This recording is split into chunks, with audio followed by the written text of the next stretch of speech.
Motor گھما سکیں اور بجلی بنا سکیں. Very right. اچھا بلوچستان میں ایک تو یہ مسئلہ ہے اور دوسرا بہت بڑا ایک مسئلہ ہے بلوچستان کے اندر سیکیورٹی کی صورتحال ہے کہ وہاں پہ آئے دن ہم ایسے واقعات دیکھتے ہیں کہ نوائی علاقوں میں اگر دوسرے کسی علاقے سے لوگ گئے ہیں، ابھی ریسنٹلی ہوا کہ کچھ ایسے وہاں پہ حجام تھے جن کو قتل کیا گیا، ایسے علیحدگی پسند ہیں، دہشت گرد تنظیمیں ہیں جو وہاں پہ ایسے علاقوں میں آپریٹو ہیں، اور اس کے لیے بہت بڑا ایک ایکسپینس ہے کہ سیکیورٹی کے اوپر جو بلوچستان حکومت اور وفاقی حکومت خرچ کرتی ہے. یہ مسئلہ آج ڈسکس یقیناً ہوا ہوگا، تو اس پہ تھوڑا سا بتائیے گا کیا لاہے عمل ہے اس کو ٹھیک کرنے کے لیے. یہ مسئلہ لازماً ڈسکس ہوا ہے، لیکن سیکورٹی کا بھی ہم لوگوں کا یہ ہے کہ ہمارا اس وقت اتنا بڑا مسئلہ بھی نہیں ہے جتنا وہ میڈیا ایکسپلائٹ کرتا ہے. ہاں ڈیفینیٹلی سیکورٹی کا مسئلہ ہے.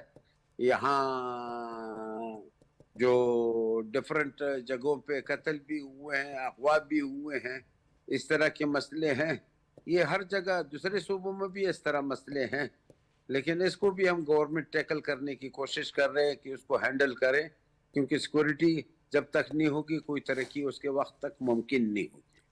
ٹھیک. اور یہ جو ایک علیحدگی پسند تحریکیں وہاں پہ شروع ہو جاتی ہیں اور ان کا گٹھ جوڑ جو ہے اب وہ دہشت گرد تنظیموں سے ہے، جس طرح پچھلے دنوں آپ کی حکومت نے وہاں پہ انکشاف کیا کہ جو بی ایل اے ہے اس کے تانے بانے جو ہیں وہ ٹی ٹی پی سے جا کے ملتے ہیں. تو یہ جو نیکسس ہے، یہ جو ان کی یہ جو شراکت داری ہے، یہ کتنی خطرناک ہے آپ کے لیے، اور سیکورٹی فورسز کتنی ویجیلنٹ ہیں ان کو کنٹرول کرنے کے لیے؟